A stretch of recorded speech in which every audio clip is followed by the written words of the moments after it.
people understand that you don't have to be under Golden Boy Raptor. You don't have to be under Golden Boy's company to be able to speak the truth. It's just recently that we saw tension between two of the sport's most iconic figures, Oscar de la Hoya and Bernard Hopkins, where it reached a boiling point, resulting in a near brawl.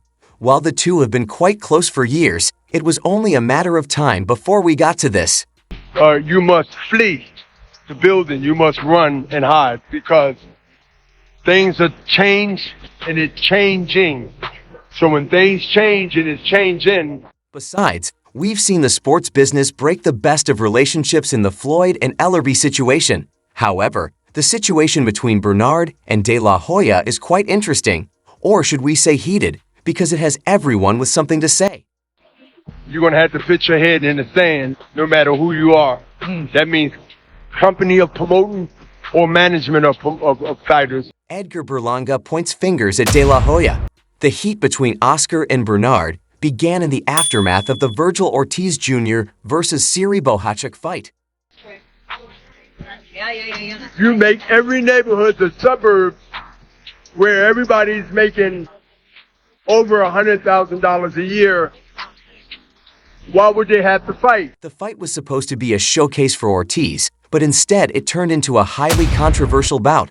While Ortiz was declared the winner, many fans questioned the decision, citing questionable judging and a lackluster performance from Ortiz. To be able to say things that he really believes, which I do, and understand without any... Oscar de la Hoya, Ortiz's promoter, was quick to defend his fighter, taking to social media to praise Ortiz and dismiss the criticism as baseless hate. However, Bernard Hopkins, a partner in Golden Boy Promotions and a boxing legend in his own right, didn't share de la Hoya's enthusiasm. In a post-fight interview, Hopkins expressed his doubts about Ortiz's victory, hinting that the fight was much closer than the scorecard. Wait. All I'm doing is speaking facts. You know, when I'm spitting the truth. This difference in opinion quickly escalated behind the scenes. De La Hoya, known for his fiery temper, was reportedly furious with Hopkins for questioning Ortiz's win. De La Hoya then confronted Hopkins, accusing him of undermining the promotion and being disloyal. Hopkins never wanted to back down and responded by questioning De La Hoya's integrity and his ability to manage the promotion. Berlanga, who is fighting Canelo on September 14th. Now he claims he has a whole country behind him. Edgar, bro, you're from Brooklyn. After this, Edgar Berlanga didn't hesitate to speak out about the De La Hoya-Hopkins clash. Berlanga, who had previous conversations about signing with Golden Boy Promotions, has quickly made a name for himself not only with his fists, but also with his unfiltered opinions. In response to all this, Berlanga criticized De La Hoya for what he sees as a serious lack of respect towards Hopkins. Bernard's a legend, man. You don't come at him like that, especially not. Oscar Berlanga stated if Bernard's got something to say, you listen. This guy's done more for the sport than most people can dream of for Oscar to go off on him like that. It's like he's forgotten who Bernard is. Bernard deserves more respect, period. You know it's home, baby. You know it's home. You saw Berlanga, I believe, responded this morning. Just sending a message to Berlanga. Oh, did he say what he say? As the days have passed, more details about the De La Hoya-Hopkins altercation have come to light, revealing that this incident was not just a one-off disagreement, but rather the culmination of months of tension within Golden Boy Promotions. Sources close to the promotion have reported that Hopkins has been increasingly frustrated with De La Hoya's management style, particularly his focus on flashy, high-profile matchups that prioritized entertainment over sports integrity.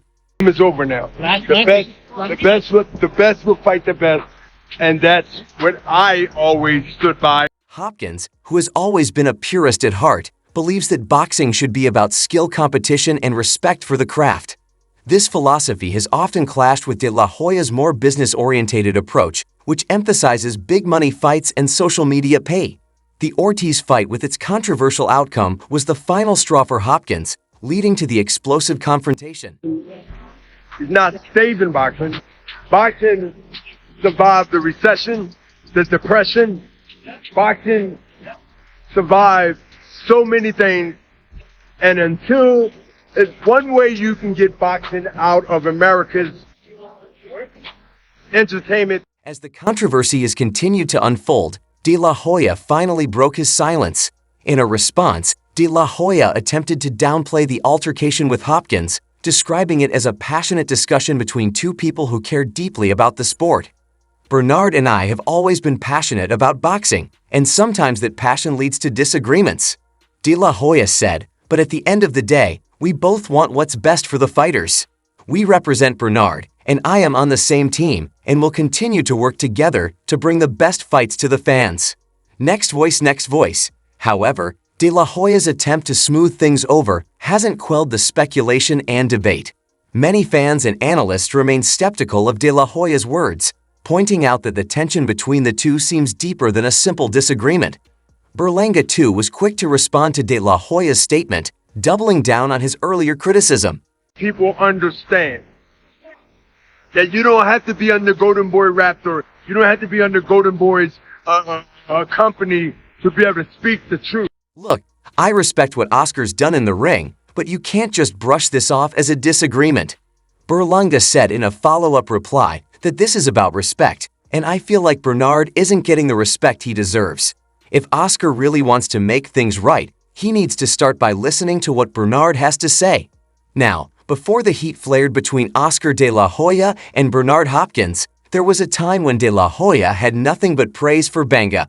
It wasn't too long ago that Oscar saw immense potential in Berlanga and was eager to bring him into the Golden Boy fold. De Hoya had even gone as far as to tell Berlanga that he needed someone like Bernard Hopkins, a Hall of Famer and a key figure at Golden Boy, to guide him to greatness, but in a twist that now seems almost characteristic of De La Hoya's methods. The relationship between them quickly soured. Yeah, I did want to sign Berlanga, but you know he went with Eddie Hearn and good luck to him. But De La Hoya's interest in Berlanga was initially sparked by the young fighter's departure from his longtime promoter. Top Rank Berlanga, a New York-born Puerto Rican super middleweight, had made waves in the boxing world by knocking out his first 16 opponents in the first round, a feat that made him one of the sport's most exciting prospects. However, as his career progressed, the knockout streak ended, and his performances started to lose some of the luster that had initially drawn